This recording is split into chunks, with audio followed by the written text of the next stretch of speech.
자, 오늘 엔타임 강의 이제 41번째 시간이고요. 주제는 적그리스도의 정체 그리고 활동에 대해서 말씀을 나누도록 하겠습니다. 지난주부터 이제 적그리스도에 관한 이야기를 이제 시작했는데 이게 앞으로 강의가 몇 강의가 더 지나면은 6강의 정도를 더 할 거예요. 계시록 13장과 관련돼서 그럼 한 달 반 정도를 계속 계시록 13장 갖고 할 겁니다. 그래서 오늘 다음 주까지는 이제 그 계시록 13장 전체 내용을 할 거고, 그리고 4주 동안은 베리집에 관한 이야기를 좀 집중적으로 할 겁니다. 줄일 수도 있어요. 줄일 수도 있는데 일단은 그렇게 계획을 잡고 있습니다. 계시록은 가면 갈수록 이렇게 이해하기 어려운 내용들이 많이 나와 있습니다. 계시록 13장도 삽입장이라는 거 기억하시죠? 삽입장이기 때문에 다분히 상징적인 이야기들이 나와 있습니다. 날짜와 관련된 것들은 문자적으로 우리가 되도록 해석해야 되고요. 그 외의 것들은 상징적인 내용들이 대부분이기 때문에 우리가 그런 전제를 가지고 그런 관점으로 이해하시기 바랍니다. 자, 지난 강의 40강에서 제가 설명한 바와 같이 성경에 적그리스도라는 단어가 나옵니까? 안 나옵니까? 나와요. 나옵니다. 대신 계시록에 나오는 게 아니라 요한 1서에 나옵니다. 요한 1서 2서 거기에 요한 서신에 나옵니다. 그러나 우리가 알고 있는 이 마지막 때의 적그리스도의 개념과는 약간 차이가 있어요. 그래서 실제적으로 적그리스도에 대한 직접적인 그 묘사는 적그리스도라는 단어를 사용해서 묘사한 것보다도 단어를 안 사용해서 다른 곳에서 하는 것이 더 구체적이고 마지막 때의 적그리스도에 대한 실체에 대한 이야기를 하고 있습니다. 그래서 계시록은 적그리스도에 대한 이야기를 굉장히 많이 하고 있습니다. 성경은 그래서 이 직접적인 그 문자적인 언급보다는 상징적인 그런 언어들을 많이 사용했어요. 근데 제가 한편은 생각했어요. 왜 하나님께서 왜 적그리스도에 대해서 직접적으로 적그리스도는 이렇게 설명을 하지 않았을까? 왜 상징적인 그런 장치를 사용해 가지고 사람들로 하여금 추론할 수 있도록 하게 하셨을까? 생각을 해봤어요. 왜 그럴까? 여러분, 휴거에 대해서도 하나님이 그렇잖아요. 휴거의 시기와 휴거의 상황들에 대해서 직접적인 어떤 언급보다는 어떤 비유적인 어떤 상황적인 언급들을 많이 했습니다. 휴거라는 단어가 성경에는 안 나오잖아요. 그렇죠? 휴거라는 단어가 안 나오는데, 근데 휴거라는 상황은 우리가 충분히 알 수 있어요. 근데 제가 왜 그랬을까에 대해서 나름대로 여러분에게 휴거를 설명하면서 말씀 드렸습니다. 왜 그랬습니까? 그 이유는 다른 것이 아니라 휴거에 대해서 우리가 집중할까 봐 그래요. 물론 집중하는 것이 당연한데 휴거에만 집중할까 봐. 마찬가지입니다. 적그리스도에 대해서도 하나님이 충분히 설명할 수도 있지만은 굉장히 상징적인 언어로 우회적인 어떤 방법으로 적그리스도를 설명한 이유는 적그리스도에만 집중할까 봐. 저는 개인적으로 그렇게 생각을 해봤습니다. 실제로 이게 요즘 보면은 그렇게 직접적인 표현을 안 했음에도 불구하고 사람들은 정말 이 휴거의 시기와 또 적그리스도의 정체가 누군가에 대해서 엄청 집중하고 있어요. 그래서 인터넷 보면 카페 같은 데 보면은 어떤 카페 보면은 적그리스도 순위별로 딱 이렇게 현존하는 사람들 있잖아요. 누구 해가지고 후보가 수십 명 됩니다. 이 사람은 안 되고 이 사람은 안 되고 최종 후보 2명 딱 해놔가지고 물론 그건 나쁘다는 게 아니라 그런 식으로 적그리스도에 대해서 굉장히 관심을 많이 갖고 있습니다. 저는 또 적그리스도와 관련돼서 교황의 또 어떤 그 행보에 대해서도 전 개인적으로 많이 좀 이렇게 관심도 있긴 해요. 어쨌든 간에 적그리스도가 누구라고 얘기 안 했음에도 불구하고 사람들은 많이 적그리스도에 대해서 집중합니다. 근데 여러분, 마지막 때의 주인공은 누구입니까? 물론 적그리스도라고 제가 말한 적이 있었어요. 맞아요. 그러나 궁극적인 마지막 때의 주인공은 누굽니까? 예수 그리스도예요. 우리가 마지막 때를 누구에 집중해야 돼요? 예수 그리스도. 마지막 때 예수님이 다시 오시는 것에 대해서 집중해야 된다는 것입니다. 만약에 우리가 이 휴거나 이 적그리스도 같은 이런 주변적인 것에 집중을 하다 보면은 정작 집중해야 될 예수 그리스도에 대해서 집중 못하고 우리가 어떻게 주님 다시 오심을 어떻게 거룩하게 준비할 것인가에 대해서도 소홀히 여길 수가 있다는 것입니다. 그래서 우리가 어쨌든 하나님께서 그런 측면에서 우리에게 그런 어떤 상황들, 그런 어떤 상징적인 코드를 허락하셨다는 생각을 해봤습니다. 자, 그러나 그럼에도 불구하고 예수 그리스도의 다시 오심을 이해하기 위해서는 반드시 적그리스도에 대해서도 우리가 연구를 해야 된다는 것입니다. 왜 그렇습니까? 적그리스도는 예수님이 오시기 직전에 예수님 오시기 직전에 이 세상의 주인으로서 잠시 군림하기 때문입니다. 그래서 이 적그리스도를 알지 못하면은 그 시대를 상황을 이해할 수가 없어요. 그러니까 적그리스도는 반드시 예수님이 재림하시기 직전에 먼저 와서 이 세상의 통치자가 되어서 왕이 되어서 그러니까 그가 원하는 하나님처럼 되어서 이 세상을 지배하기 때문에 우리는 적그리스도에서 알아야 됩니다. 그리고 적그리스도가 와야지 예수님이 오는 거예요. 지난번에 얘기했죠. 아무런 이 마지막 때 징조에 대해서 모든 것이 다 이루어진다 할지라도 적그리스도가 안 오면은 아직은 마지막이 아니라는 거예요. 그렇죠? 지난 강의에 설명했어요. 그래서 적그리스도를 이해하는 것, 또 휴거를 이해하는 것들은 엔타임을 이해하는 열쇠 중에 열쇠입니다.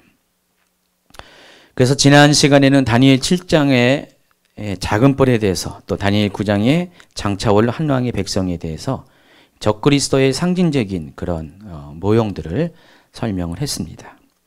여러분 지난 강의 좀 어렵지만은 제가 그래도 나름대로 그나마 쉽게 강의를 이렇게 해드렸는데 기억나시죠? 다니엘서는 무려 600년 전 요한계시록이 쓰여지기 전 600년 전에 쓰여진 아주 오래된 책입니다. 그러니까 지금으로 따지면 여러분 조선 초기에 쓰여진 책이에요.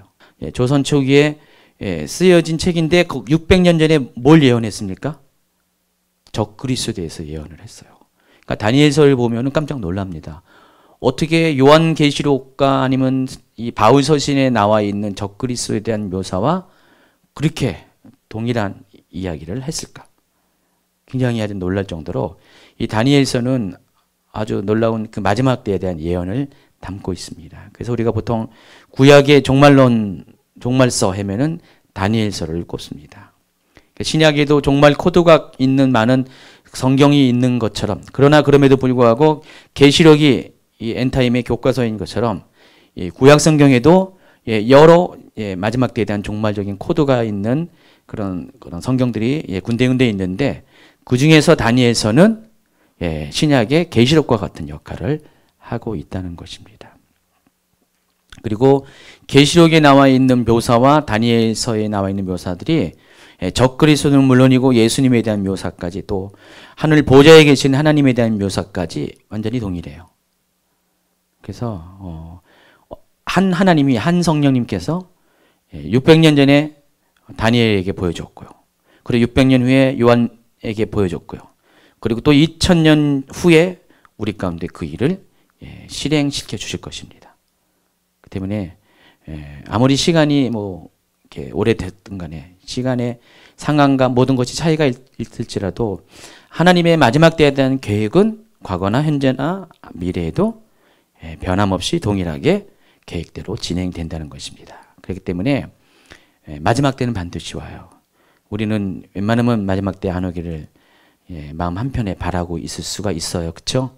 어떤 분은 뭐 마라나타 하면서 주님을 기다릴 수도 있지만은 많은 분들이 정말 마지막 때를 두려워하고 있습니다. 뭐 마지막 때가 와야 된다는 것은 다 알아요. 아 이놈의 세상 하면서 막 그러잖아요. 믿지 않은 분도 언제 망해? 막 그러잖아요. 근데 망하는 상황이 오면은 안 되죠. 뭐 그때부터는 말 취소하고 망하면 안 되는 아주 그런 두려움을 갖고 있습니다. 그러나 이 마지막 때를 앞당기고 불러도 거부해도 이 마지막 때는 반드시 하나님의 시간표대로 임하게 될 것이고요. 그 시간표대로 임하는데 상황이 바로 마지막 이 계시록에서 이렇게 우리에게 미리 알려준 그 상황들이 조건들이 맞아 들어가면은 그대로 되어지게 된다는 것입니다. 그리고 지금 그 일들이 지금 일어나고 있습니다. 어쨌든 다니엘 7장에서는 작은 뿔에 대해서, 또 다니엘 9장에서는 장차올 한 왕의 백성에 대해서, 바로 이 작은 뿔이 의미하는 게 장차올 한 왕의 백성이 의미하는 것이 적그리스도였다는 것들을 설명을 드렸습니다. 그리고 이제 적그리스도에 대한 또 다른 상징적인 묘사 중에 하나가 바로 짐승이라고 적그리스도를 표현하고 있습니다. 적그리스도로 묘사가 되고 있습니다. 계시록에는요, 적그리스도에 대해서 일관되게 짐승이라고 표현하고 있습니다. 물론 적그리스도는 또 다른 짐승이 나와요. 13장에, 오늘 읽어드린 13장에 또 다른 짐승이 나오는데, 짐승과 또 다른 짐승이 있습니다. 이 두 짐승은 같은 짐승이 아니라 다른 짐승인데, 첫 번째 이 짐승, 36번이나 언급된 이 짐승은 무슨 짐승이냐면은 적그리스도를 말하고, 그리고 또 다른 짐승은 거짓 선지자를 말하는 것입니다. 그러니까 계시록 13장은요, 세 단락으로 구분이 돼요. 그러니까 첫째 단락은 1절, 2절인데, 계시록 13장의 어떤 서론적인 이야기를 다루고 있고요. 또 3절부터 10절까지는요, 두 번째 단락은 적그리스도에 대한 이야기를 다루고 있고, 나머지 11절부터 18절까지는 거짓 선지자에 관한 이야기를 다루고 있습니다. 그래서 오늘은 당연히 그래서 10절까지만 설명을 드릴 것입니다. 11절에 나와 있는 거짓 선지자는 다음 강의에 설명을 해드릴 것입니다. 계시록에서 적그리스도를 짐승으로 소개하는 것이 제일 처음에 어디 나옵니까? 이미 지나간 강의 속에 나오는데 계시록 11장 7절 같이 읽도록 하겠습니다. 그들이 그 증언을 마칠 때 무저갱으로부터 올라오는 짐승이 그들과 더불어 전쟁을 일으켜 그들을 이기고 그들을 죽일 터인즉. 자, 보시면은 계시록 11장 7절에 짐승이 처음 나옵니다. 여러분, 지금 계시록 12장과 13장은 어떤 겁니까, 지금? 삽입장이죠? 삽입장이면 계시록 11장에 그 시간이 멈춰 있고요. 12장, 13장, 14, 15장까지 멈춰진 시간 안에 그 기간 동안에 전후에 일어난 일들을 묘사하고 있습니다. 특별히 후반부에 일어난 일을 묘사하고 있는데, 그렇기 때문에 지금 여러분 이게 계시록을 잘 이렇게 이해하지 못하는 분들은 계속 시간 흐름으로 쭉 가면은요, 스토리가, 시나리오가 좀 이렇게 얽히게 돼 있습니다. 복잡하게 돼 있어요. 근데 삽입장 개념을 확실하게 이해하면은 시나리오가 아주 심플하게 잘 마구가 맞아떨어지는 시나리오가 됩니다. 그래서 지금 11장에서 시간 흐름이 이제 일단 멈췄습니다. 그리고 나서 12, 13, 14, 15장까지는 멈춰진 시간 안에서 그 기간 동안에 일어난 일들을 더 구체적으로 설명을 하고 있는 그런 장면이라는 것입니다. 그래서 계시록 11장과 지금 13장이잖아요. 2장 차이잖아요. 그래서 이것은 짐승이 여기 등장했는데 2장 전이니까 이미 짐승이 등장했고 시간이 한참 지나간 다음에 짐승이 또 등장하는 게 아니라는 거예요. 이해하시겠죠?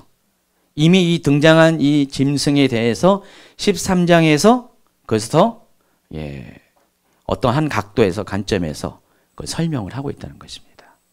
11장 7절이 무저갱으로부터 짐승이 올라왔다 그랬고 오늘 13장에서는 바다에서 짐승이 올라왔다 그랬어요. 물론 표현이 약간 무저갱과 바다가 다른데 요거는 이제 좀 이따 거기에 설명이 될 겁니다. 자주간 같은 장면이에요. 같은 장면. 이해하시겠죠? 자, 그런데 이 11장 7절은 어떤 중요한 의미가 있냐? 이 11장의 전반부에 뭐가 있습니까? 두 증인이 등장하죠. 두 증인이 등장해서 마지막 때 복음을 전하죠. 작은 책에 쓰여져 있는 계시록 10장에 있는 열려진 작은 두루마리에 적혀 있는 하나님의 그 비밀, 신비, 마지막 때 된 신비, 그거 말하는 거죠. 저는 이제 개인적으로 그것이 휴거에 대한 어떤 상황일 거다라고 설명을 드렸어요. 그것을 두 증인이 전하는 사역을 42개월 동안, 계시록 11장에서는 1260일이라고 했죠. 1260일이 42개월이고 3년 6개월이라고 했죠. 그러니까 3년 6개월 동안 그 사역을 하는 내용이 적혀져 있어요. 그리고 11장 7절은 이제 그 두 증인이 42개월의 사역을 마치는, 1260일의 사역을 마치는 바로 그때 누가 올라옵니까? 짐승이 올라옵니다. 그리고 그 짐승의 활동이 시작이 돼요. 그래서 지금 두 증인의 사역과 적그리스도의 사역이 서로 교차되는 아주 중요한 시기입니다. 둘 다 42개월, 42개월이에요. 계시록 13장 보시면은 13장 2절 2절부터 한번 읽어보세요. 시작. 내가 본 짐승은 표범과 비슷하고 그 발은 곰의 발 같고 그 입은 사자의 입 같은데 용이 자기의 능력과 권세와 큰 권세를 주었더라. 용이 짐승에게 권세를 주므로 용에게 경배하며 짐승에게 경배하여 이르되 누가 이 짐승과 같으나 누가 능히 이와 더불어 싸우리요 하더라 해놓고 5절에 보세요. 또 짐승이 과장되고 신성모독을 말하는 입을 받고 또 42달 동안 일할 권세를 받으니라 그랬어요. 여기도 아주 분명하게 42달 일할 권세를 받았다고 얘기를 하고 있습니다. 계시록 11장 7절에서는 그 짐승이 올라오는데 그 올라오는 그 시점부터 카운트 돼가지고 42달이에요. 3년 6개월이에요. 그리고 바로 그 짐승이 권세를 받고 본격적인 활동을 하는 그때 1260일 42달 3년 6개월에 두 증인의 활동이 멈춥니다. 아주 명확해요. 계시록은요. 이 날짜 관계가 모호하지 않습니다. 3년 6개월, 전반기 3년 6개월, 후반기 3년 6개월이 분명하고 전반기 3년 6개월은 두 증인의 사역, 후반기 3년 6개월은 적그리스도의 활동이 아주 명백하게 구분이 되어 있다는 것입니다. 합이 7년이라는 것입니다. 그래서 계시록 11장 7절은 굉장히 중요한 기점을 설명하는 아주 중요한 내용입니다. 그리고 오늘 이제 계시록 13장 1절에 또다시 짐승이 등장을 하고 있습니다. 그러니까 두 번째 적그리스도를 짐승으로 소개하는 것이 오늘 본문 말씀이라는 것입니다. 그래서 계시록 13장에는요. 짐승에 관한 아주 구체적인 내용이 쭉 기록이 되어 있습니다. 그리고 이제 계시록 17장에도 짐승에 관한 보충적인 설명들이 실려져 있습니다. 그러니까 짐승, 적그리스도에 대해서 이해하기 위해서는 반드시 계시록 13장을 이해해야 됩니다. 계시록 13장, 또 계시록 11장, 그리고 계시록 17장. 이해하시겠죠? 자, 짐승의 모습이 어떻게 생겼을까요? 뿔이 몇 개라고요? 10개. 또 머리가 7개. 그리고 뿔에는 각각 왕관이 있습니다. 10개의 왕관이죠. 그리고 머리에는 신성 모독하는 이름들이 있습니다. 그리고 전체적인 모습을 한번 볼까요? 모습은 표범과 비슷하고 발은 곰의 발과 같고 입은 사자의 입과 같습니다. 그래서 그 짐승의 그림이 어디 나와 있냐면 487페이지 보세요. 487페이지 보면은 계시록 17장에 나와 있는 그 음녀가 큰 음녀가 짐승 위에 올라타는 장면이 나옵니다. 이거를 그냥 문자 그대로 그림을 그려놨어요. 근데 이게 요한이 이 모습을 봤다는 거예요. 근데 이게 다 상징적인 의미가 있는 거죠. 그러니까 적그리스도가 이런 모습으로 절대 안 옵니다. 이렇게 오면 다 알겠죠. 적그리스도인지. 뭐 얘기 안 해도 다 알죠. 적그리스도구나. 얘기 안 해도 알아 다. 그럴 거예요. 근데 적그리스도는 절대로 이런 모습으로 오지 않습니다. 짐승으로 머리가 7개고 뿔이 10개인 또 뿔에 10개의 왕관을 가진 그리고 전체적인 모습은 표범과 비슷하고 발은 곰에 발 같고 입은 사자의 입 같은 이 짐승의 이 모습은 실제적인 모습이 아니라 상징적인 그런 특성을 가진 모습이라는 것입니다. 자, 먼저 짐승은 10개의 뿔과 7개의 머리를 가지고 있고 뿔에는 10개의 왕관이 머리에는 신성모독하는 이름이 있다고 했습니다. 자, 이것이 과연 어떤 것을 의미하는가? 이것을 알기 위해서는 계시록 13장 내에서는 도저히 알 수가 없어요. 근데 다행히 계시록은 그렇잖아요. 제가 말씀드렸잖아요. 아주 헷갈리기 쉬운 아주 중요한 것들은 하나님께서 헷갈리지 않도록 미리 풀어 놓으셨어요.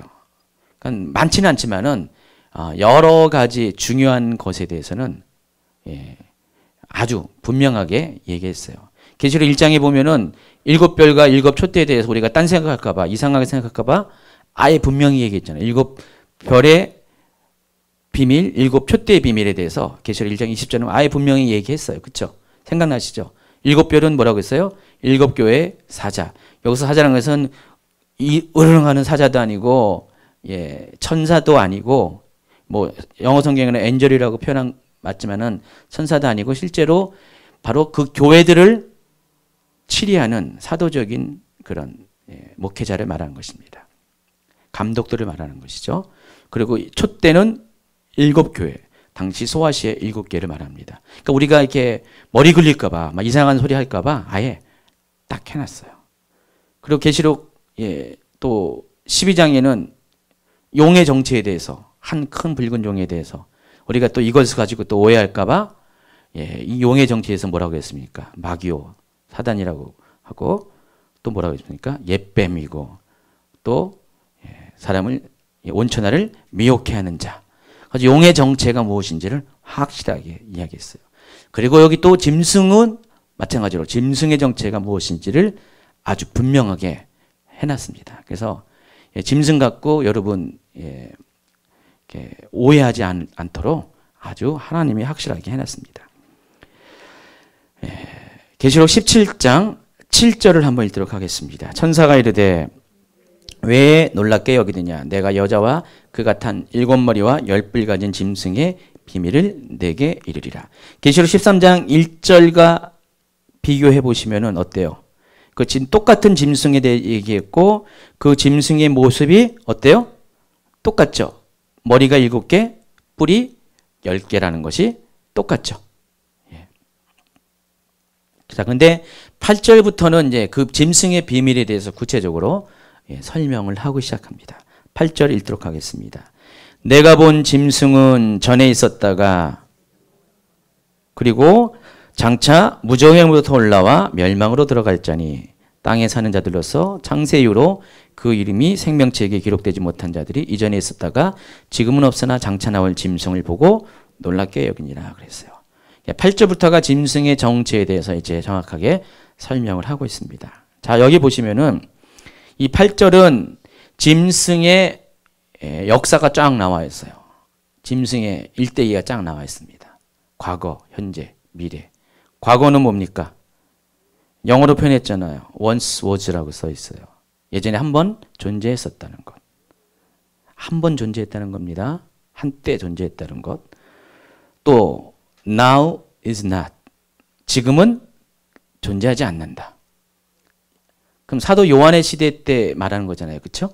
사도 요한의 때는 적그리스도가 없었어요. 짐승이 없었어요. 그러니까 요한 1서에 나와 있는 요한 서신에 나와 있는 그 적그리스도는 이 적그리스도를 말하는 것이 아니라는 것입니다. 예수 그리스도를 대적하는 안티들을 말하는 것이죠. 그렇죠? 그러니까 단어는 적그리스도를 단어를 썼는데 실제적인 내용은 엔타임에서 말하는 그 적그리스도가 아니라는 것입니다. 그리고 세 번째 시제가 장차. 여기서는 이제 그냥 will이라는 미래 조동사를 썼습니다. 올자다. 어디로부터? 아우러브라고 썼습니다. 무엇으로부터. 정관사를 쓰고요. 또 대문자 A를 썼어요. 아비스. 그래서 바로 그 무저갱. 아비스가 무저갱입니다. 그러니까 그 무적에로부터 올라올 자다, 나올 자다. 장차. 예. 그러니까 적그리스도가 과거에 한 번 있었고요. 지금은 없지만은 장차 무정행으로 나올 자라 그랬어요. 아까 계시록 11장 7절에서 뭐라고 써있어요? 짐승이 어디서 올라온다고요? 예, 무적행으로부터 올라온다 그랬어요. 그렇죠? 예, 예. 그러니까 이 계시록 17장 8절의 내용과 계시록 11장 7절의 내용이 상치되지가 않죠? 예, 같죠. 그래서 전에 있었다는 것은 과거의 역사 가운데 있었다는 거예요. 그럼 적그리스도가 과거에 있었다는 얘기예요. 그렇죠? 예, 과거에 있었다는 거예요.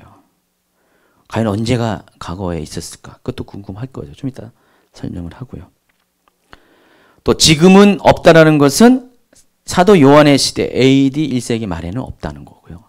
실제적으로는 그 AD 1세기 이후에 장차가 언제일지 모르지만은 그때까지는 없는 거예요. 그리고 장차 무정행부터 올라온다 그랬으니까 근데 이 표현이 계시록 11장 7절의 표현과 서로 같은 맥락이기 때문에 결국은 뭐예요? 이 장차라는 것이 어떤 시기라는 것을 분명히 알려줍니까? 두 증인의 사역이 끝난 시기, 바로 연결되는, 교체되는 시기, 그때 올라오는 것이죠. 그래서 많은 분들이 교황에 대해서 적그리스도다 얘기하는 것은 잘 모르는 거죠. 잘못 이해한 겁니다. 교황은 이미 중세시대 교황을 가리켜서 적그리스도라고 얘기해요. 거기까지는 봐주는데 교황권, 사람이 아니라 교황의 권력을 또 적그리스도라고 얘기하는데, 그러니까 적그리스도에 대해서 이제 계시록에 대해서 잘 이렇게 이해가 부족해서 이렇게 하는 말씀인 것 같아요. 교황은 이것만 받으래도 적그리스도가 아닙니다. 그렇죠? 예. 자, 그래서 우리가 요한이 만약에 여러분이 요한에 대해서 그 시대의 이야기를 딱 들었어요. 갑자기 이제 처음 듣는 얘기예요. 처음 듣는 얘기예요. 그 적그리스도의 정체에 대해서 내가 본 짐승은 전에 있었다가 지금은 없으나 장차 무정행으로 올라와 멸망으로 들어갈 자니. 요한이 쫙 들었어요 지금. 17장 7절에 천사가 이렇게 얘기한 거잖아요. 내가 여자와 그가 탄 7머리와 10뿔 가진 짐승의 비밀을 내게 이르노니 하면서 천사가 지금 짐승의 정체에 대해서, 적그리스도의 정체에 대해서 설명을 하고 있는 거잖아요. 그러니까 요한이 지금 들은 거예요. 13장에서는 요한은 적그리스도를, 짐승을 보았어요. 보았죠? 보았고 17장에 이르러서 천사가 13장에서 본, 또 11장에서 본 그 짐승에 대해서 구체적으로 설명한 거야. 지금 요한은 지금 11장부터 짐승이 쫙 이렇게 무정행부터 두 증인 사역이 딱 맞을 때 올라오는 것들을 지금 봤어요. 저 짐승이 뭘까? 아주 궁금해. 근데 13장에 보니까 아주 짐승이 이제는 바다에서 올라오면서 아주 확실하게 짐승의 모습들이 더 뚜렷해지고 분명해지고요. 머리가 7이고 뿔이 10개고 뿔 10개에는 왕관이 있고요. 전체적인 모양은 표범 같고 발음 곰 같고요. 입은 사자 같고. 참 희한해. 이게 뭘까? 굉장히 궁금해하고 있었어요. 나름대로 궁금해하고 있었는데 말은 못하고 끙끙대고 있었는데 17장에 보니까 천사가 딱 와가지고 궁금하는 거 아니까 내가 짐승에 대해서 말한다 했더니 요한이 그때 가서 와 드디어 궁금증이 풀렸구나. 그런 장면이라는 거예요. 여러분도 막 궁금한 거 있었는데 목사님이 막 말을 하는데 막 말하는데 알 것 같기도 하고 모르는 것 같기도 한데 모른 척 하면은 괜히 또 이렇게 내 수준이 떨어진 것 같고 해서 아는 척은 하긴 하는데 솔직히 알지를 못해가지고 답답해가지고 막 있는데 갑자기 목사님이 설명하겠습니다 한번 딱 해봐요.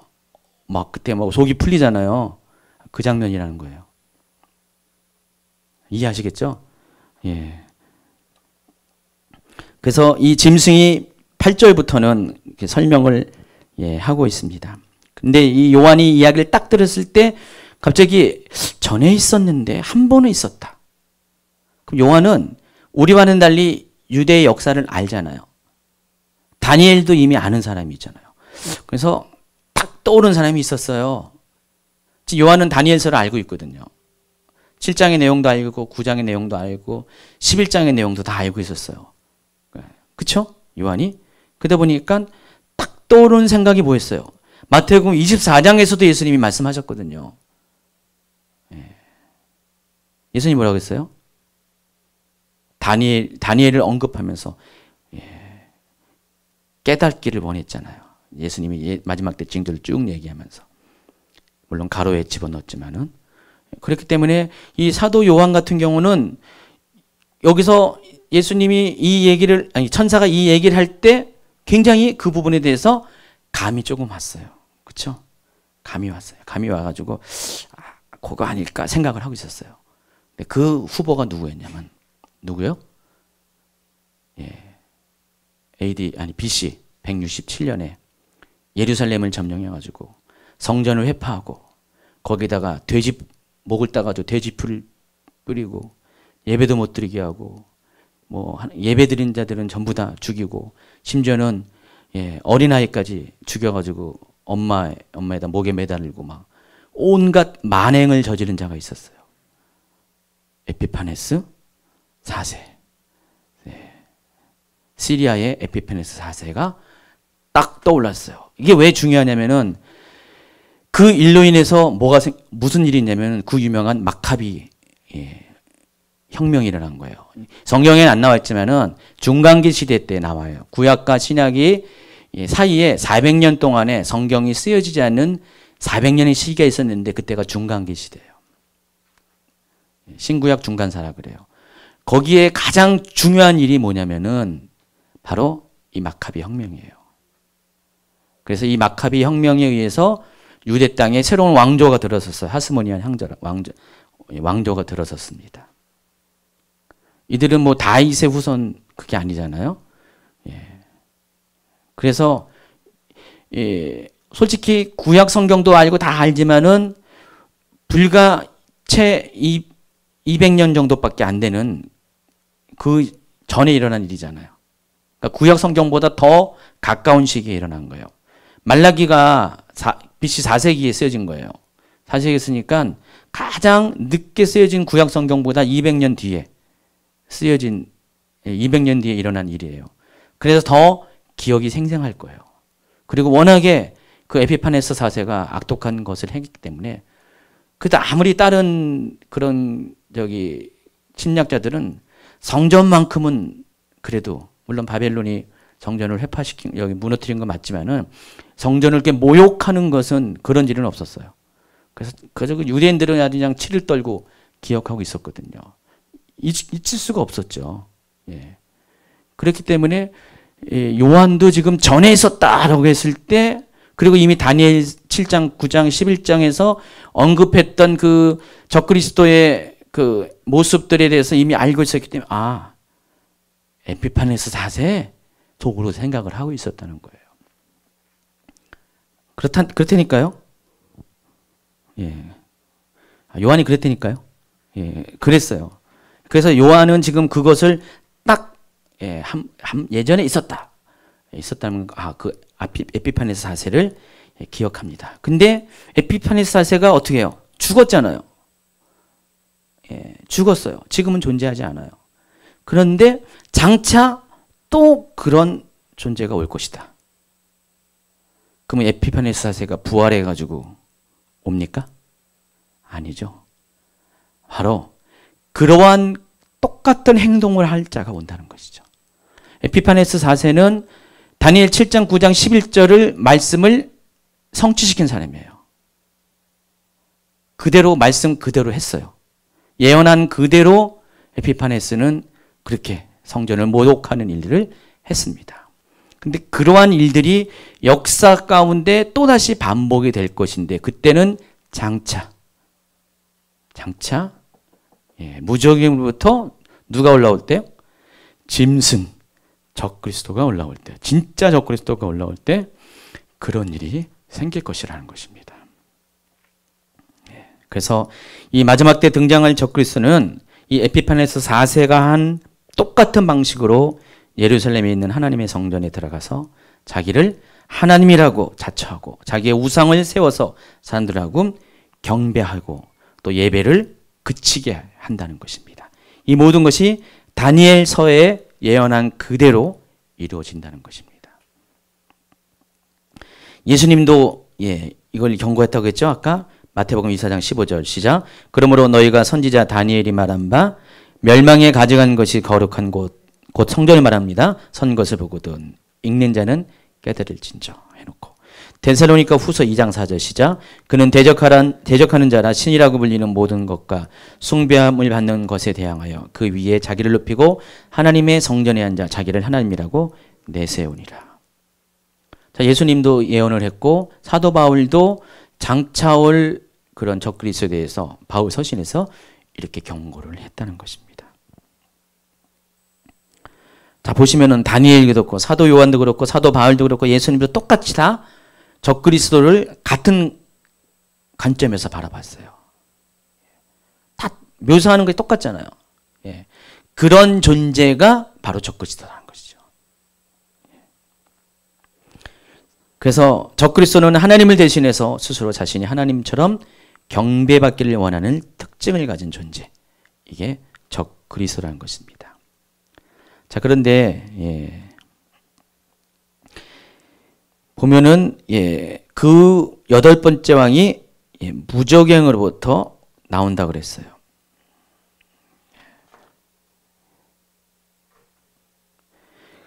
무저갱이라는 게 아까 설명한 것처럼 그 영어로 써 있잖아요. 더 아비스라고 했어요. 그 무저갱은 끝이 없는 어둠의 구덩이를 말한 것입니다. 그래서 제가 이 무저갱을 그 전에 설명할 때 뭐라 했습니까? 지옥의 끝이라고 설명을 했어요.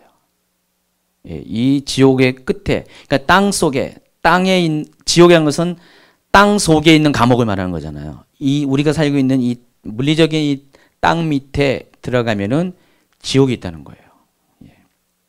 그래서 그 가장 밑에 바로 악한 존재들이 있는데 사단이 거기 있는데 거기로부터 적그리스도가 나온다는 것입니다. 그렇다고 해서 이 적그리스도가 거기서부터 꾸물꾸물 이렇게 어느 날 싹 올라오냐?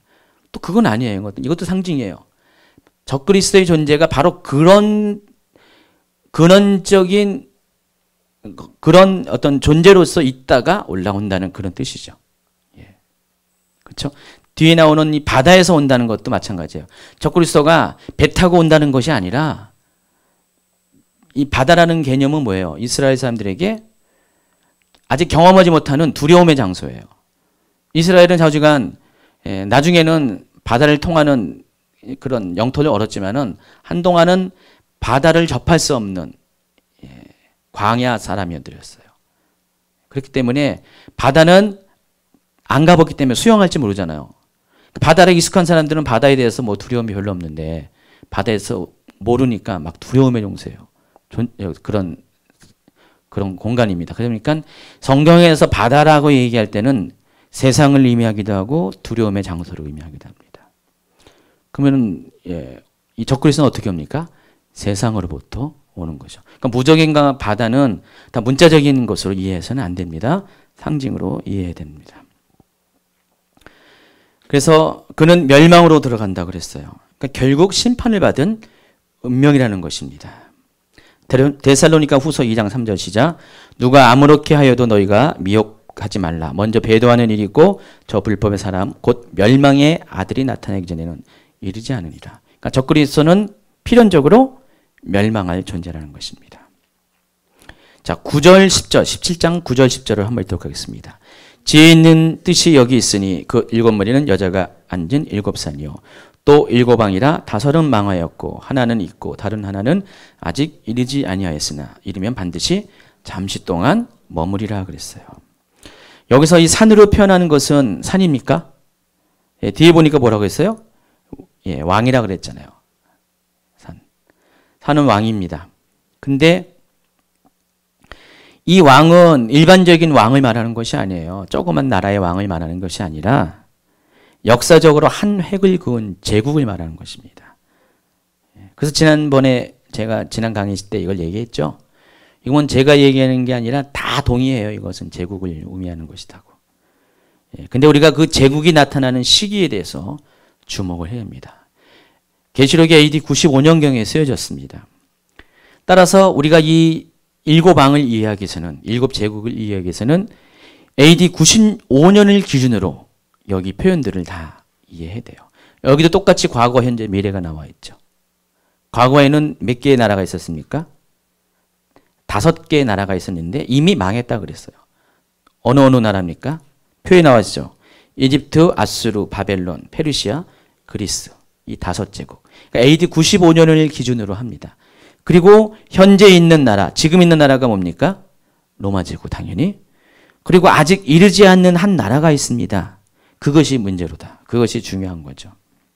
어쨌든 그 나라가 있는데 결론부터 내리면 그 나라가 적그리스도 왕국을 말하는 것입니다. 세계 단일 정부를 말하는 것입니다.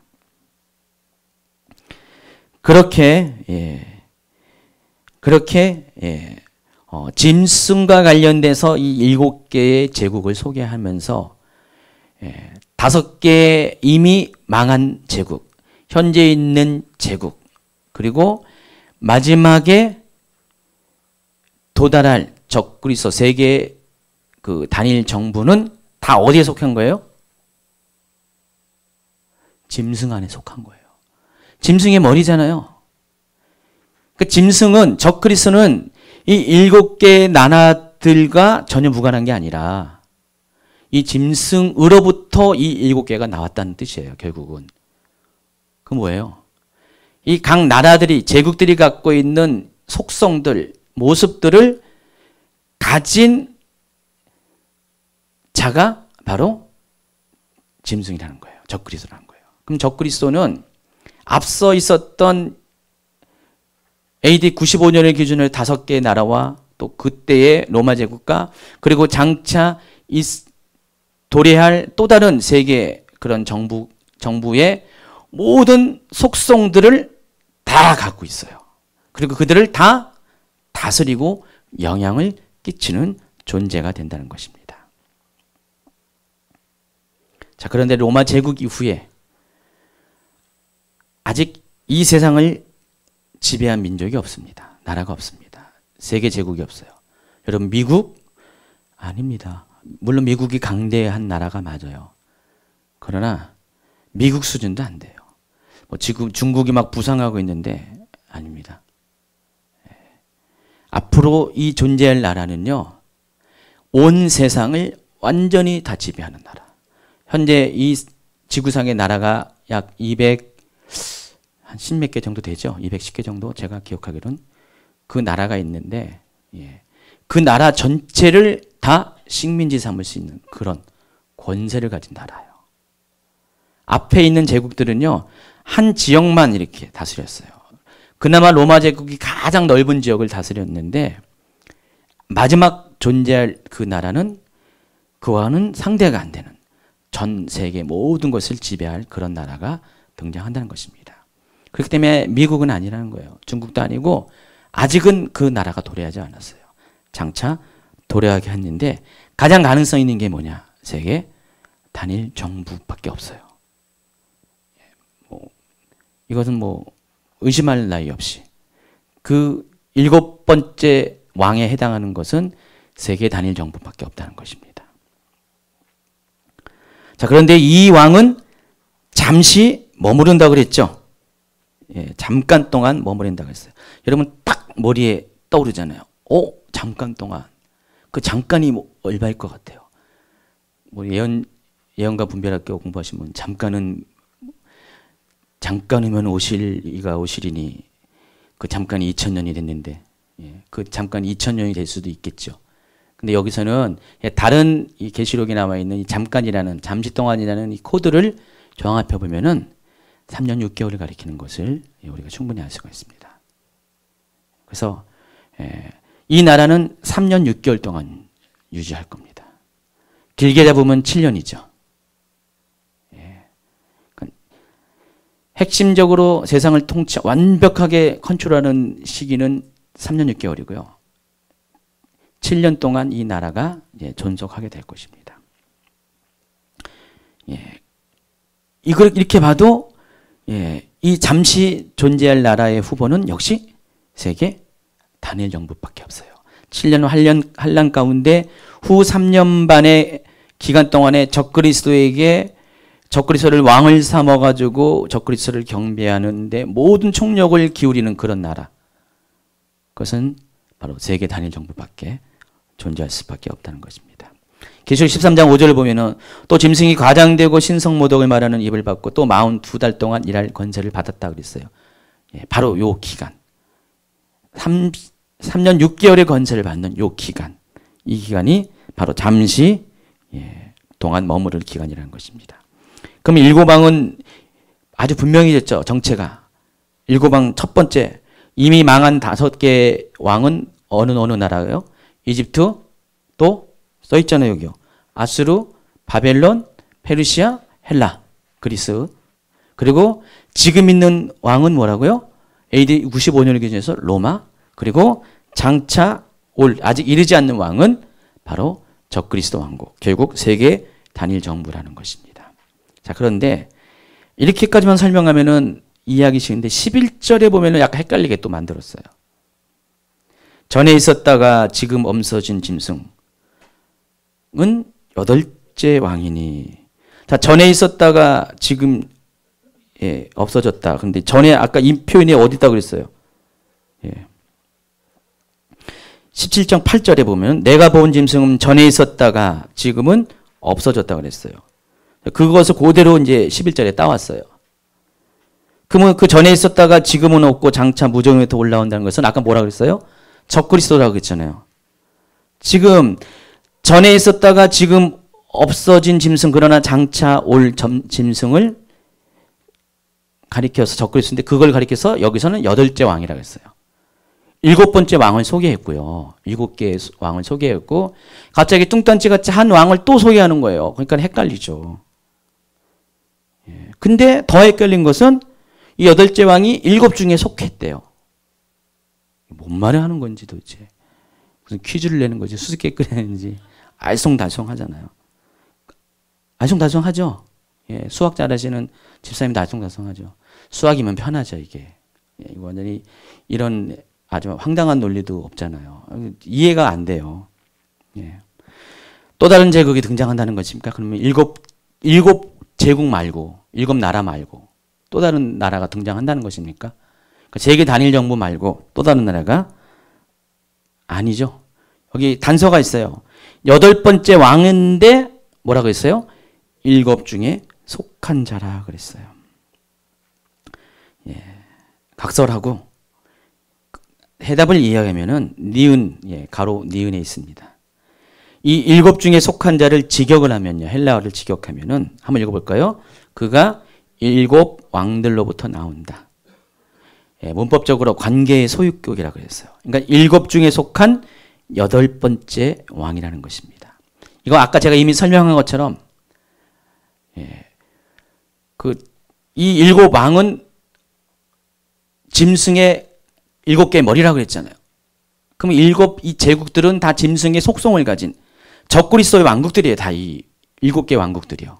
그러니까 마지막에 올 세계의 단일 정부조차도 적그리스도의 왕국이고 또 이것은 또 누구죠? 용도 머리가 7이잖아요. 사탄의 왕국이에요. 다.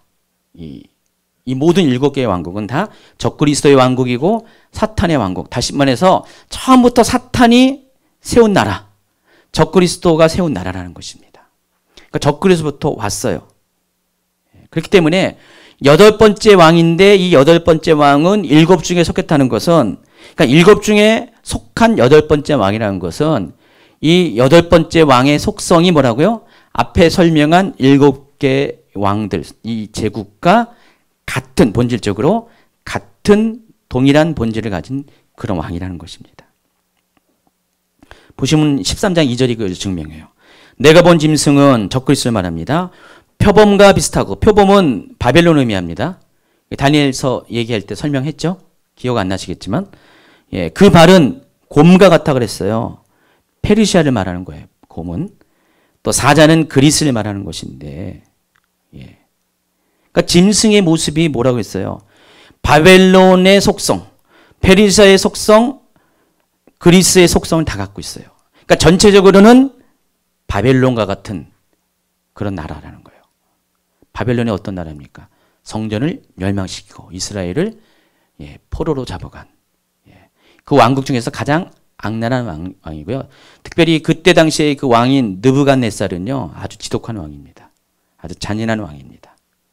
그렇죠? 포로를 잡아가지고 막 왕의 눈을 빼고 아들들을 막 죽이고 아주 바벨론에 그 이스라엘이 끌려갈 때 바벨론 유수라 그러죠. 끌려갈 때 어떻게 했을까요? 우리는 옛날에 미아리 고개를 철살줄로 묶고 넘어갔다는데 믿거나 말거나 안 봤어요. 유행가 가사에 있습니다. 이때는 어떻게 하십니까? 여기도 똑같이 철사줄을 사용했습니다.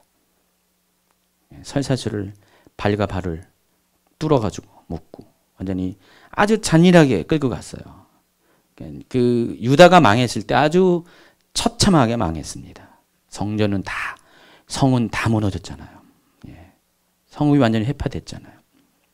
그리고 몇백 년 동안 그 성읍을 다시 세울 수가 없었잖아요. 70년 후에 이제 성전이 이제 다시 들어서고요. 스룹바벨에 의해서. 그래서 그런 아주 잔인한 왕이었어요. 그러니까 이 마지막 때 올 적그리스도의 모습은 전체적인 모습은 뭐라고요? 바벨론과 같은 그런 잔인성을 갖고 있을 것이고요. 또 페르시아와 같은 그런 모습. 제가 이거 보니까 헷갈리네. 페르시아와 같은 발을 의미하는 것이 뭘까요? 이동할 때 쓰는 도구죠. 그러니까 빠르게 움직이는 그런 신속성을 말할 것이고요. 사자는 입을 말하는데 여러분 그리스 사람들 입 셉니다. 그리스 사람들 입이 세다고요. 여러분 말로 말빨이 센 사람들이에요. 그런 속성을 갖고 있다는 것입니다. 뒤에 보면은 이 거짓 선지자가 또 다른 짐승이 11절에서 나오는데 말이 얼마나 센지요. 왜 센지 아세요? 용이 입에 권세를 줬어요. 그래서 용같이 말한대요. 그럼 용이 얼마나 온 세상을 미혹한 자라고 했잖아요. 계시록 12장 9절에 보면요. 10절에 9절인가 10절에 보면은 온 세상을 미혹한 자잖아요. 그와 같은 미혹하는 권세를 줬잖아요. 그러니까 자주간 그 악한 장점들은 다 빼닮은 그런 존재가 바로 8번째 왕이라는 것입니다. 근데 그 8번째 왕은 바로 그 7개 중에서 나왔기 때문에 결국은 나라로서는 아니지만은 실제적으로 그 모든 것들을 지배하고 통솔하는 그런 존재를 말하는 것인데 바로 마지막 때 세계 제국을 지배하는 통치하는 적그리스도를 말하는 것입니다. 이해하시겠죠? 또 17장 12절 있도록 하겠습니다. 내가 보던 열불은 열왕이니 아직 나라를 얻지 못하였으나 다만 짐승과 더불어 임금처럼 환동한 건세를 받으시라고 했습니다. 이것도 지난 강의에 설명을 했는데 아직은 나라를 얻지 못하였다고 했습니다. 그러나 여기 분명히 얘기합니다. 짐승과 더불어 임금처럼 한동안 건세. 여기도 한동안이라고 했잖아요. 이 한동안이 몇 년이라고 했어요? 3년 6개월을 말하는 거죠. 잠시 동안. 그 잠시 동안 같이 여기 이 단일 세계 단일 정부를 통치하게 된다는 것입니다. 열불이. 근데 이 열불도 누구로부터 나왔어요? 짐승에서 나온 거잖아요. 아까 머리도 짐승, 열불도 짐승. 그럼 결국은 이 열불도 적그리스도에게 속한 것을 말하는 것이에요. 근데 열불은 열왕이라고 분명히 얘기했어요. 그럼 머리가 커요? 뿔이 커요? 뭐가 더 중요한 겁니까? 머리가 있어야지 뿔이 있잖아요. 그렇죠? 그렇기 때문에 이 뿔은 이 앞에 있는 이 제국과는 좀 달라요. 다르면서 왕이라고 했으니까 또 통치자를 말하는 것이에요. 옛날에는 이걸 가지고 유럽 연합을 막 얘기했어요.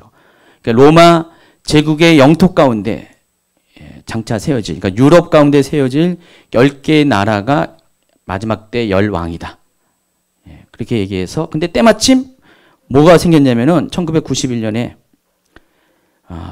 12개국 정상들이 모여서 유럽 연합 조약을 맺었습니다. 유럽 연합이 드디어 이제 발족했습니다. EU라고 합니다. 그런데 그때 당시만 해도 12개 나라지만은 좀 시간이 지나면 10개 나라로 재편될 것이다라고 생각을 해가지고 그 10나라가 결국 마지막 때 이 계시록에 말하는 17장에 말하는 그 10뿌리다라고 생각을 했는데 기대처럼 안 됐어요. 10개로 준 게 아니라 오히려 늘었어요. 배로 늘었습니다. 27개국으로 속했습니다. 지금도 굉장히 많잖아요. EU에 속한 회원국이요. 그래서 사실상 EU가 10뿌리라는 생각은 좀 물 건너간 생각이 됐습니다. 근데 우리가 EU에 관심을 갖고 있는 동안에 우리가 몰랐던 사실이 최근에 드러났는데 그게 바로 유엔을 중심으로 해서 세계를 재편하는 플랜이 이미 짜여졌다는 것입니다. 그게 바로 NWO라는 새로운 질서 개념에서 유엔을 중심으로 한 새로운 어떤 세계 어떤 재편 운동이 일어났는데, 자 브레진스키라는 사람 사진 나왔죠. 이 사진은 최근 몇 년 전 사진이에요. 아직 이분 아직도 살아 있습니다. 이렇게 그냥 늙었죠. 아직도 살아 있어요. 살아 있으면서 세계를 지금 좌지우지하고 아직도 있습니다. 눈에는 안 보이는 것 같지만은 이 사람이 이 카터 행정부 때 안보 담당 그 차관보죠. 백악관 국가안보 담당 보좌관 지금 그 역할을 합니다. 우리나라도 있죠. 이걸 뭐라고 부르죠? NSC란가? 그거죠. 그러니까 완전히 국가 안보를 책임지는 아주 요직 중에 있는 요직입니다. 국방부 장관하고도 거의 맞먹는 그런 권세를 가진 사람인데, 이 사람이 NWO에 대해서 이렇게 말합니다. 한번 읽어볼까요? NWO 곧 뉴 월드 오더란 세계가 하나가 된다는 뜻이다. 유엔은 세계정부 집권부가 되어서 정치를 단일시키고 은행 화폐 제도를 단일화시키고 종교도 단일화시키는 것이다. 이 사람이 한 말이에요.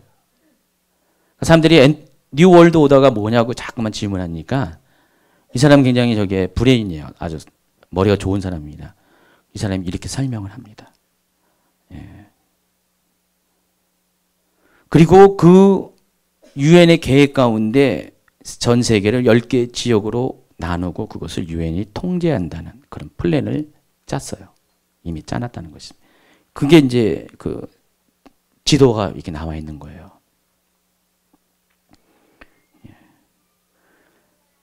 어째 좀 감이 그렇죠? 우리가 10왕으로 알고 있는 이 10뿔이 이미 EU도 아닐, 과연 이게 뭘 의미할까 생각했는데 아차는 사이에 이 10왕이 이런 식으로 준비되고 있다는 것들을 우리는 이제 이제서야 알게 됩니다.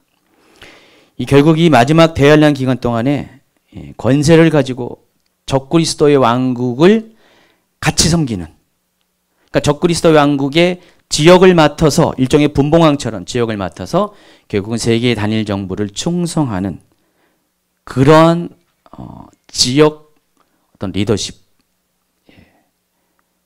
그 리더십을 그러니까 옛날식으로 하면 지역 분봉왕을 10뿔이라고 합니다. 그 영화에도 이게 아주 적나라하게 나와 있어요. 여러분 그 니콜라이라고 거기선 적그리스도가 유엔 사무총장이잖아요. 레프트 비하인드 거기 보면은 제가 이 장면을 캡처하려고 했는데 잘 못 찾겠어요. 그거 다 봐야 돼서 막 하다가 결국은 캡처를 못 했는데 제가 언뜻 기억하기로는 정말 니콜라이가 유엔 사무총장에서 유엔은 원래 어떻게 돼요? 수백 개 나라가 이렇게 전체적인 모임 하잖아요. 물론 상임 이사국도 있고 있고 그런데 거기 원탁에 앉아가지고 한 10명 남짓하는 사람들이 거기서 중요한 회의들을 하더라고요. 그 유엔 사무총장이 이렇게 인도하는 애. 그걸 딱 보면서 아, 저게 바로 그들이구나 라는 생각을 했습니다. 열불에 대해서 다시 세 가지로 정리했습니다. 한 세 가지가 아니라 몇 가지가 되네요. 네 가지로 한번 읽어볼까요? 열불은 한 나라의 왕 또는 대통령 같은 기존 정치적 시스템을 의미하는 것이 아닙니다. 이들은 장차 개편될 세계 정치 구도의 10개 지역을 대표한 인물을 의미합니다. 또 열불은 적그리스도 위에서 직접 임명을 받을 것이고 기존 정치 세력 위에 군림하게 될 것입니다. 그리고 이들은 한뜻으로 연합하여 자기의 능력과 권세를 적그리스도가 세상을 통치하는 것을 위해서 헌신할 것입니다. 관련 성경이 13절, 계시록 17장 시절 그들이 한 뜻을 가지고 자기의 능력과 권세를 짐승에게 주더라. 또 그들의 궁극적인 목적은 그리스도와 성도들과 더불어 싸우게 될 것입니다. 14절부터 그들이 어린 양과 더불어 싸우려니와 어린 양은 만주의 주시요 만왕의 와심으로 그들을 이기실 터이요 또 그와 함께 있는 자들 곧 부르심을 받고 택하심을 받은 진실한 자들도 이기리라 그랬어요. 지금 이게 지금 저기에요. 후 3년만 얘기를 하는 거예요. 후 3년 반 많은 자들이 휴거를 당한 이후의 상황을 얘기하는 거예요. 그때도 택하신 진실한 자들이 있다는 것이에요. 부르심을 받고 택하심을 받은 누구라고 했어요? 제가 생각나시죠? 마지막 때 예배처에 남겨진 자들이 있다고 그랬잖아요. 마지막 때 복음 전파를 위해서 서머나우 교회 같은. 근데 그들은 믿음이 없어서가 게 아니라 너무 잘 믿어 남겨준 사람들이라고 그랬죠. 이 중에 있을까요? 저때 물어보니까 다들 난 아니에요 라고 했는데 있을 수도 있어요. 그래서 이들과 싸워서 이긴다고 그랬어요. 그 같은 내용이 계시록 13장 오늘 본문 가운데도 있어요. 짐승이 입을 벌려 하나님을 향하여 비방하되 그의 이름과 그의 장막 곧 하늘에 사는 자들을 비방합니다. 지금 짐승이 어쨌든 간에 하늘을 향해서 막 삿대질하는 거예요. 자기 인간 시장도 아닌데 막 그런 거예요. 근데 7절에 보니까 또 권세를 받아서 성도들과 싸워서 이긴다고 그랬어요. 이때도 성도가 남아있는다니까요. 같은 얘기를 하고 있어요. 그래서 이 열불은 열왕은 10개 지역을 다스리는 세계 리더들은 결국 뭡니까? 적그리스도를 떠받치는 손과 발이 되어서 적그리스도 왕국을 세계 단일 정부를 이렇게 구축하는 큰 역할을 하는 그런 정치 세력들을 말하는 것입니다. 그들 열왕 위에 세계 단일 정부가 있고 행정부가 있고 그 행정부 위에 8번째 왕. 7 중에 속한 그 왕. 7을 처음부터 이 세상에 존재케 한 왕. 7의 모든 속성들을 다 갖고 있는 왕. 바로 적그리스도가 그들 위에 서게 된다는 것입니다. 그리고 그가 하나님이라고 칭함을 받게 됩니다. 자신의 우상을 가지고 사람들에게 경배하게 하는 그런 일이 일어나게 된다는 것입니다. 또 13장 1절로 다시 돌아갑니다. 이번에는 뒤에 보니까 아직 설명 안 한 게 그 머리들에는 뭐가 있다고 그랬어요? 신성 모독하는 이름들이 있다고 그랬습니다. 자, 머리에 해당하는 제국들은 하나님을 대적하는 세상 나라의 세속 권력이었습니다. 자, 그들은 하나같이 하나님을 대적하는 왕이었어요. 여러분 잘 보시면은 다니엘서도 나오지만은 이집트도 그랬잖아요. 이집트부터 시작해 보세요. 이집트는 왕조가 굉장히 많이 있어요. 제가 기억하기로도 한 20몇 개 왕조 있는 것 같은데 그 왕조들이 처음에는 안 그랬는데 점점 가면 갈수록 뭐가 되냐면은 왕의 이름을 파라오로 부릅니다. 뭐 이집트 초기 왕조 때는 파라오라고 안 불렀어요. 근데 점점 시간이 가면 갈수록 태양신을 막 숭배하기 시작하고 태양신이 여러 모양으로 많이 나타납니다. 나타나다가 나중에는 그 이집트의 왕이 태양신의 아들이 되는 거죠. 그래서 파라오라는 이름을 갖게 됩니다. 바로라는 이름이 파라오죠. 태양신의 아들이죠. 그러면서 이 바로가 나중에 어떻게 됩니까? 자기가 신이 되는 거예요. 자기가 신의 아들이니까 신이잖아요. 자기가 높임을 받습니다. 로마도 그렇죠. 로마 어땠습니까? 기독교랑 로마랑 대치되는 가장 원인이 뭡니까? 기독교가 핍박받은 이유가 황제 숭배 때문에 그래요. 로마도 제국을 통일시키기 위해서 황제를 중심으로 제국이 일치가 되기를 원했는데, 그래서 황제를 가리켜서 신이라고 했습니다.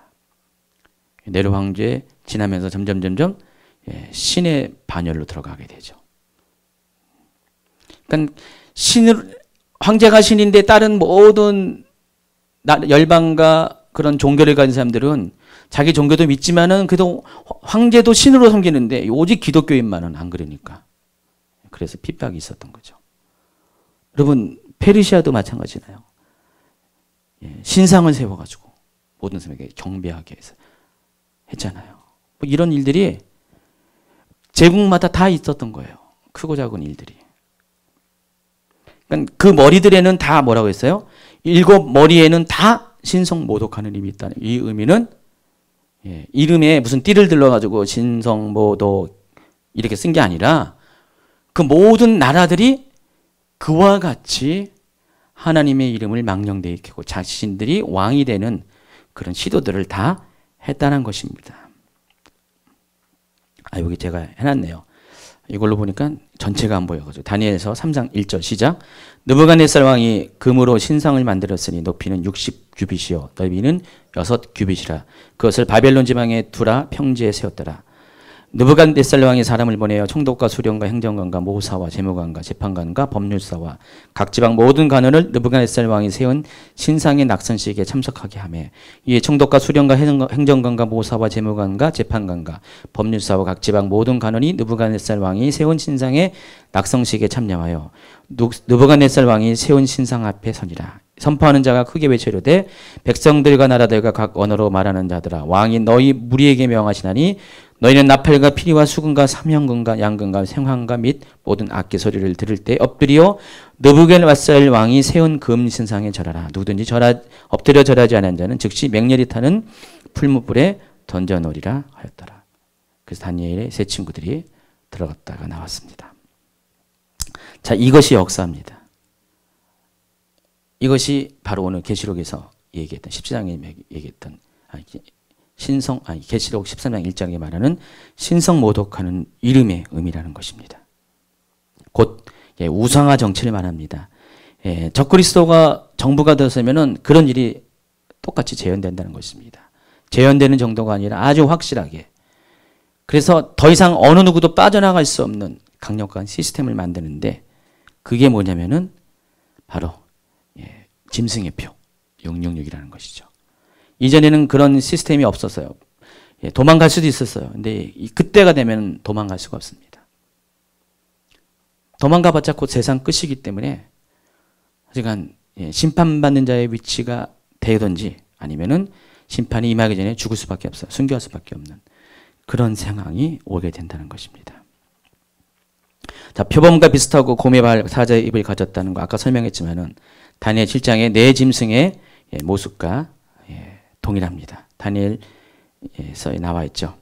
7장 3절 시작. 큰 짐승 넷이 바다에서 나왔는데 그 모양이 각각 다르더라. 첫째는 사자와 같은데 독수리의 날개가 있더니, 또 5절에는 또 다른 짐승 곧 둘째는 곰과 같은데, 6절에는 또 본즉 다른 짐승 곧 표범과 같은 것이 있는데, 자, 이 다니엘서 나오는 거하고 똑같이 계시록 13장에도 표현을 하고 있습니다. 다니엘서 7장 7절에는요. 네 번째 짐승이 뭐라고 했어요? 나머지 모든 짐승을 발로 밟았다 그랬습니다. 네 번째 짐승이 제일 세다는 거죠. 그게 누구예요? 로마 제국이라고 했잖아요.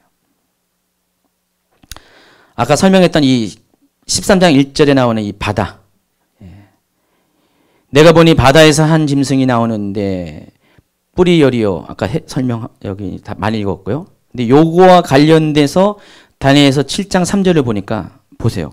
큰 짐승 넷이 바다에서 나왔다고 그랬어요. 성경에 보면 아주 코드들이 아주 그냥 아주 정확하게 맞죠. 이 짐승들도 바다에서 나왔어요. 계시록 13장에 있는 짐승도 바다에서 나왔고요. 이 바다에 대해서 이미 설명을 했고요. 그러니까 짐승이 바다에서 나왔다는 것은 짐승이 속한 곳이 어느 곳임을 알게 해줍니다. 바로 짐승은 어둠의 영, 사단으로부터 직접 파송된 악한 실체라는 것.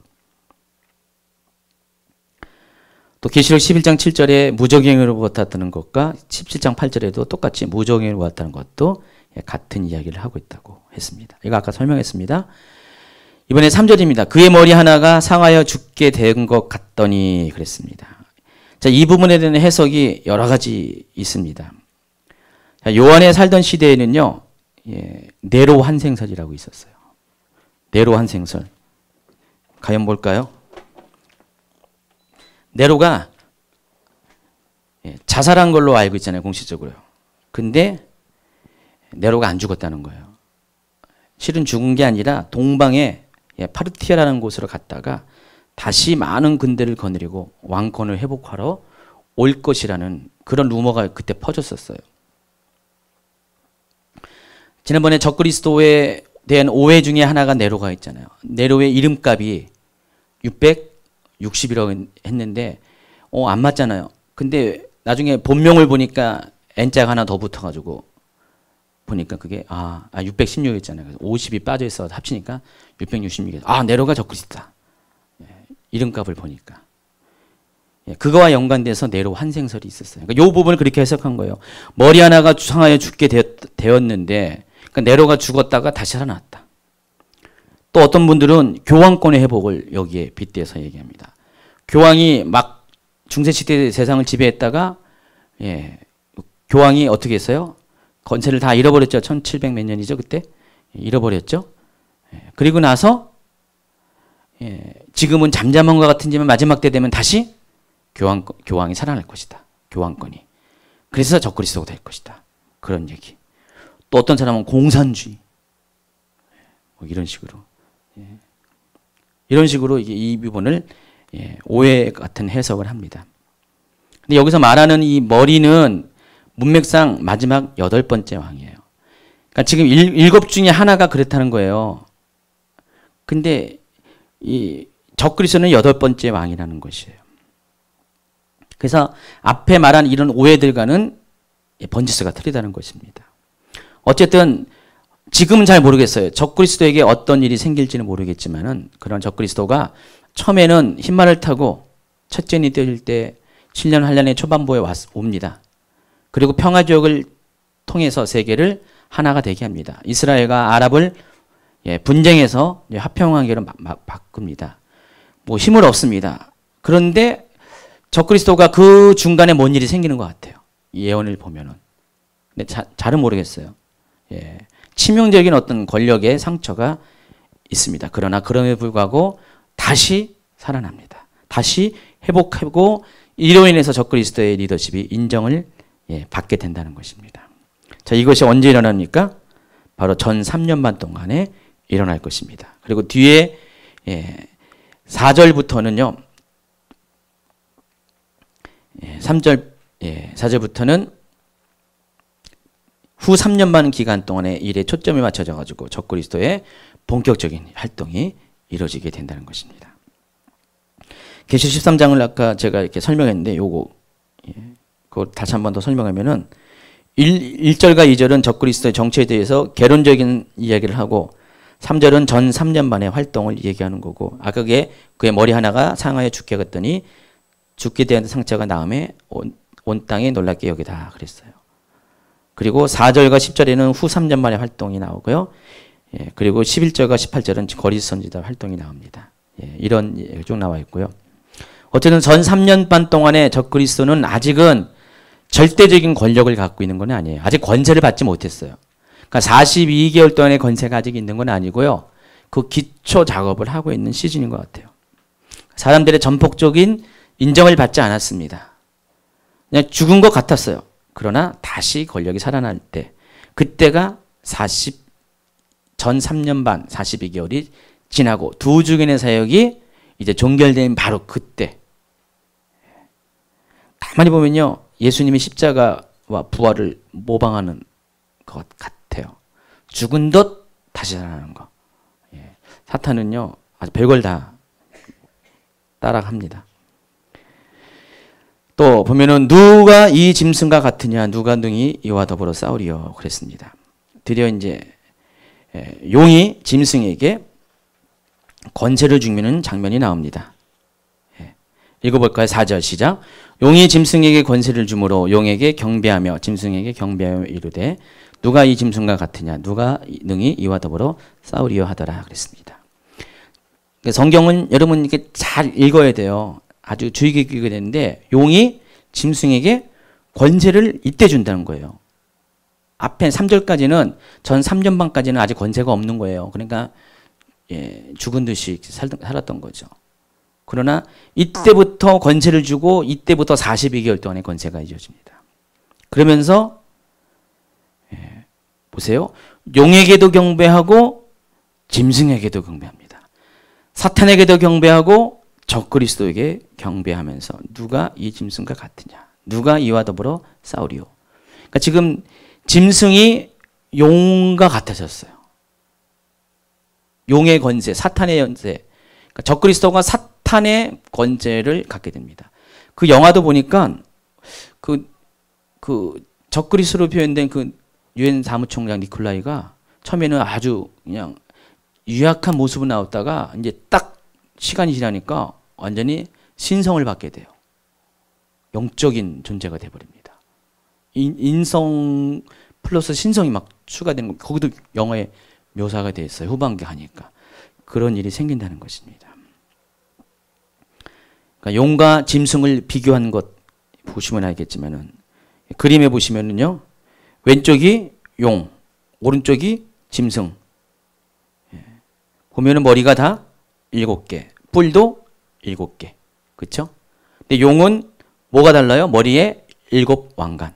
그러니까 과거도 그렇고 마지막 때 올 세계 제국을 직접적으로 통치하는 것은 용, 사탄이고요. 그리고 또 짐승은 그 10개의 나라, 그러니까 세계 제국의 수하에 있는 10개의 나라들을 다스릴 존재가 바로 적그리스도예요. 그 권위가 이렇게 차이가 있습니다. 그래서 용과 짐승의 모습이 동일하다는 것은 이 짐승이 용의 권세를 받아 세상에 사탄의 왕국을 건설하는 사탄의 대리인이라는 것을 의미합니다. 용은 머리에 7왕관, 짐승이 뿔에 10왕관이 있는 것과 다릅니다. 왕관은 권세를 의미하고 용은 역사 가운데 등장할 7제국의 권세를 잡았고 짐승은 장차 일어날 마지막 때 10왕국의 권세를 주도하게 될 것입니다. 이해하시겠죠? 그리고 이때부터 적그리스도에게 신성이 나타나게 되고 이때부터 사람들이 적그리스도에게 경배를 하고 사탄에게도 경배하고 동일하게 사탄과 같은 권위를 가지고 경배를 받게 되는 일입니다. 그때부터 하나님을 섬기는 것은 불법이 됩니다. 이때부터 예수님을 섬기는 것이 불법이 되고 만약에 그렇게 되면은 그때부터 사람들은 짐승의 수하인 거짓 선지자에 의해서 죽임을 당하고 핍박을 당하는 그런 일이 생긴다는 것입니다. 그게 이제 뒤에 쭉 나와 있습니다.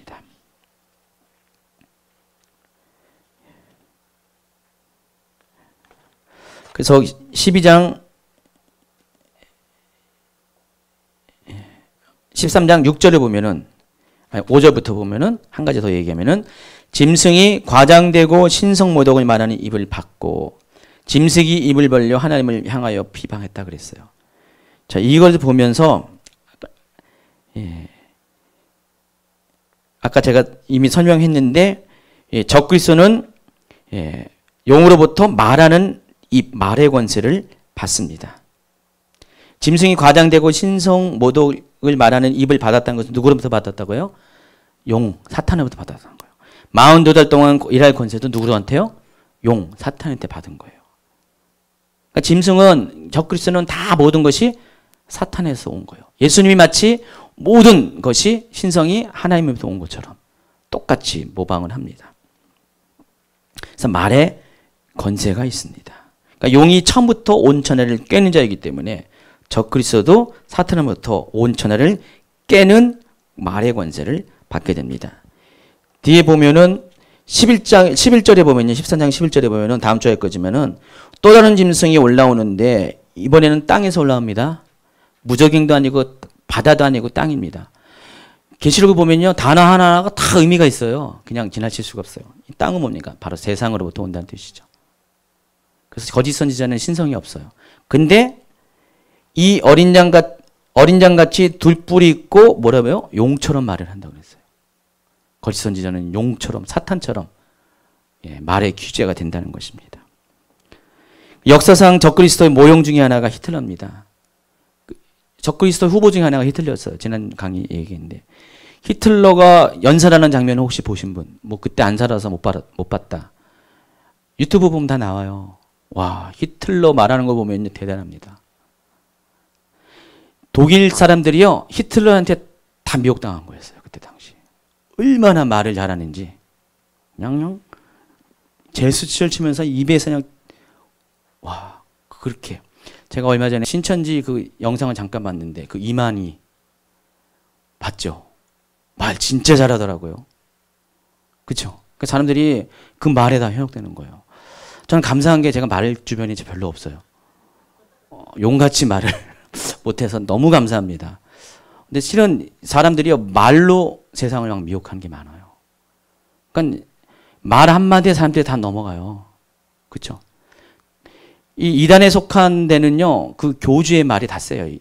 입이 센 사람들이 투성이에요. 다 그런 어떤 속성들이 있어요. 그렇다고 해서 말 잘하는 목사님들 그렇다는 게 아니라 그런 것입니다. 그래서 히틀러 예를 보면은 히틀러가 적그리스도의 모형으로 지목된 것도 이렇게 뭐 이유가 없는 건 아니에요. 마지막 때의 여기 적그리스도와 용으로부터 사탄부터 말의 권세를 가진 적그리스도와 또 다른 짐승인 거짓 선지자도 그와 같은 모습으로 나타나요. 어느 날 갑자기 뿅 하고 어떤 유명한 인물이 세상 가운데 등장하는데 대단하게 말을 잘하는 거예요. 그냥 사람들을 그냥 연설을 한 번 하면 쫙 휘어잡는 거예요. 뭐 그냥 원고를 갖고 떠듬떠듬 이런 대통령도 이러잖아요. 이게 아니라 원고 필요 없습니다. 그냥 웅변을 하듯이 막 말을 쏟아놓으면 사람들이요, 그냥 확 가버립니다. 그런 세계적인 지도자가 어느 날 생길 겁니다. 그건 누구라고요? 아니, 꼭 그런 거 조건이 다 그래서 다 적그리스도가 아니라 적그리스도의 조건 중에 하나가 그렇다는 것입니다. 그래서 3년 반 동안 사람들의 마음 확 잡으려면 어떻게 돼요? 일단 말빨이 있어야 돼요. 말의 권세가 있어야 돼요. 미혹하는 탁월한 능력이 갖고 있는데, 사람으로부터 온 것이 아니라 사단으로부터 온 아주 온 세상을 깨는 대단한 능력을 가진 그런 존재가 생긴다는 것입니다. 앞으로 일어날 적그리스도의 모형 중에 하나가 그런 것입니다. 그래서 유대인들이 히틀러 정권 안에 고초를 겪은 것도 일종의 역할 모형입니다. 마지막 때가 되면요, 적그리스도 통치 안에 그런 일이 생길 것이에요. 유대인도 유대인들만의 다윗의 별로 해가지고 낙인이 지어졌잖아요. 주홍고시가 져가지고 어딜 가든지 유대인은 드러날 것이고 어딜 가든지 박해를 받은 것처럼 마지막 때 그 기간 동안에 믿는 자들, 남은 성도들은 똑같이 그런 일이 생깁니다. 아우슈비츠 수용소 저리 가랍니다.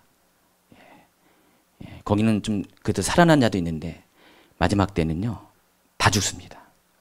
죽기 아니면은 배도하는 거 둘 중에 하나밖에 없습니다. 그런 일이 생깁니다. 13장 9절. 누구든지 귀가 있거든 들을지어다. 사로잡힐 자는 사로잡혀갈 것이요 칼에 죽을 자는 마땅히 자기도 칼에 죽을 것이니 성도들의 인내와 믿음이 여기느니라. 분명히 얘기하고 있어요. 사로잡히고 다 죽는다고 해서 칼에 죽는다고 했어요. 이 칼이 여기도 문자적으로 여러분 좀 약간 이해될 것이, 나중에 이제 뭐 설명하겠지만은 많이 봤잖아요. 인터넷 같은 데 보면 단두대, 피마에서 준비한 단두대. 나중에 이제 보시면 알 겁니다. 실질적으로 단두대를 준비하고 있어요. 목 잘라 죽이는 그 칼이 쫙 내려오는 거예요.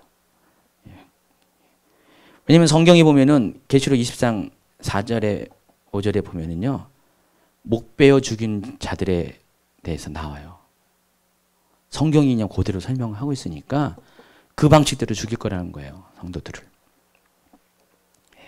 결론 말입니다. 적그리스도가 누구인지 아는 것, 마지막 때를 이해하는 것과 매우 밀접하게 연관되어 있습니다. 특히 마지막 때를 해석하는 방법과 관련해서 마지막 때를 이미 역사 가운데 이루어진 것으로 생각한다면 당연히 적그리스도는 이미 지나간 역사 가운데 있을 것인데, 그러나 마지막 때를 미래에 이루어질 것으로 이해한다면 적그리스도는 반드시 장차 등장할 사람이라는 것입니다.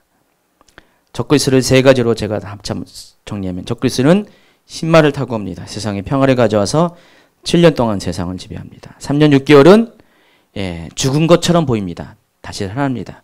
그러나 3년 6개월이 지난 또 다른 3년 6개월이 되면은 그는 어떻게 됩니까?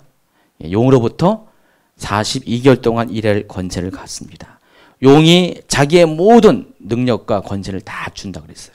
그러니까 사탄으로부터 모든 할 수 있는 것들을 다 받습니다. 신성을 받아가지고 그 세상을 꼼짝 못합니다.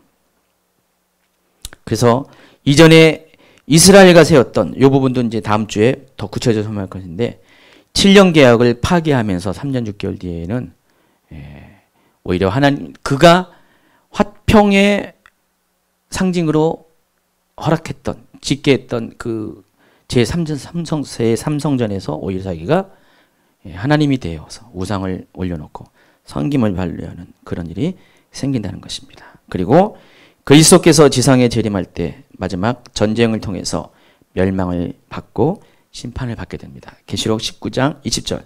짐승이 잡히고 그 앞에서 표적을 행하던 거짓 선지자도 함께 잡혔으니 이는 짐승의 표를 받고 그 의상에게 경배하는 자들을 표적으로 미혹하던 자라. 이 둘이 산채로 유황불 붙는 못에 던져졌다.